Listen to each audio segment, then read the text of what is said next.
Encounter কৰা যুৱক এজনে ঘৰতে আজি চিপ লৈ পিনে আত্মহত্যা কৰিলে, এটা চৰম পথ বাছি ল'লে। কিমান দুখৰ কথা নহয়নে? আজি তেওঁৰ ঘৰত শোকাকুল পৰিৱেশ। ইপিনে আলফা স্বাধীনৰ হুংকাৰ ডিজিপিক, এনকাউণ্টাৰ নকৰিব, মোৰ ধৈৰ্যৰ বান্ধ নিছিঙিব, ধৈৰ্যৰ বান্ধ ছিঙিবলৈ বাধ্য নকৰিব।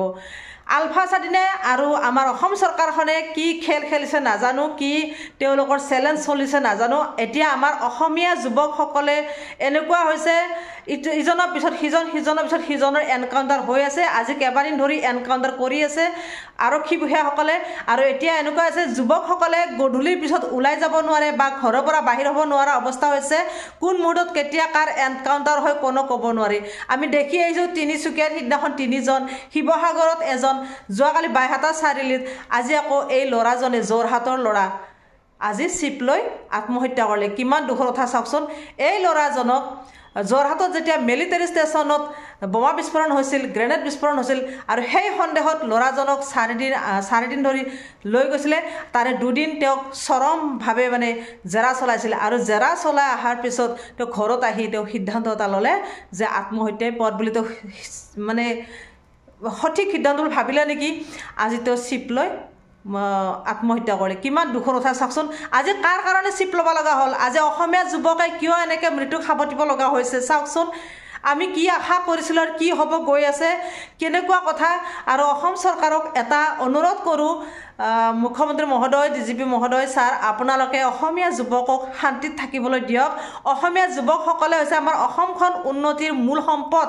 আৰু অসমখন উন্নতি কৰিবলৈ হ'লে সেই অসমীয়া যুৱকসকলে উন্নতি কৰিব লাগিব।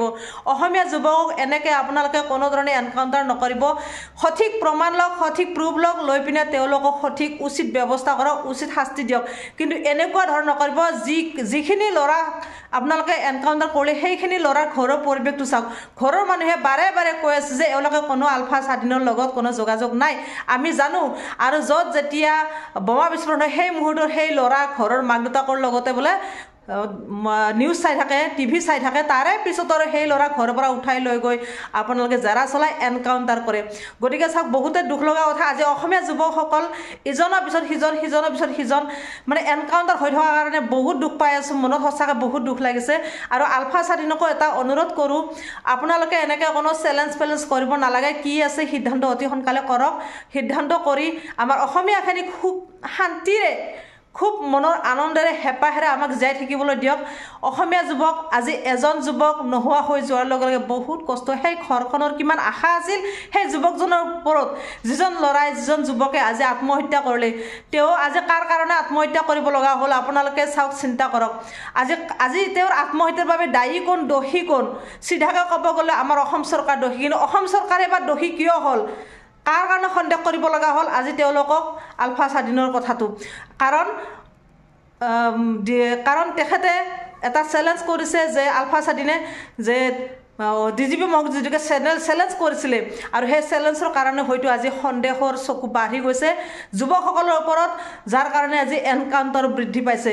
গতিকে আমি এইবিলাক নিবিচাৰোঁ। এতিয়া শুনিছোঁ 30 তাৰিখে হেনো সকলো চুক্তি হ'ব, কি হয় নাজানো। গতিকে অতি সোনকালে আলোচনা হওক, আমি সেইটোৱে কামনা কৰোঁ, সেইটোৱে বিচাৰোঁ।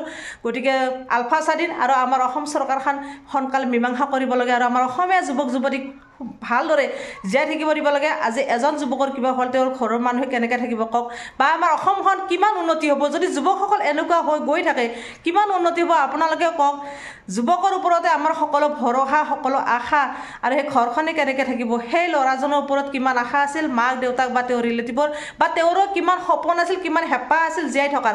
ভৱিষ্যত কিবা এটা কৰিবলৈ তেওঁৰো এটা হেঁপাহ আছিল। আজি সেই হেঁপাহ, সেই সপোন অকালতে মৰহি গ'ল। আৰু এই মৰহিবলৈ পালে কিয়, হ'ল কিয়? গতিকে আপোনালোকে নিজে অনুভৱ কৰক, অনুমান কৰক। গতিকে এনেকুৱা কাম যাতে এনেকুৱা আৰু কেতিয়াও নহয় ভৱিষ্যতে, সেইটোৱে আশা কৰোঁ। অসমৰ মানুহক, অসমীয়াখিনিক খুব শান্তিৰে জীয়াই থাকিবলৈ দিয়ক আপোনালোকে। এনেকুৱা কাম আৰু কেতিয়াও কৰিব নালাগে। এতিয়া আলফা সিদিনা মুখ্যমন্ত্ৰী কৈছে যে পৰেশ বৰুৱা আহি যদি মীমাংসা কৰে সকলো হৈ যাব।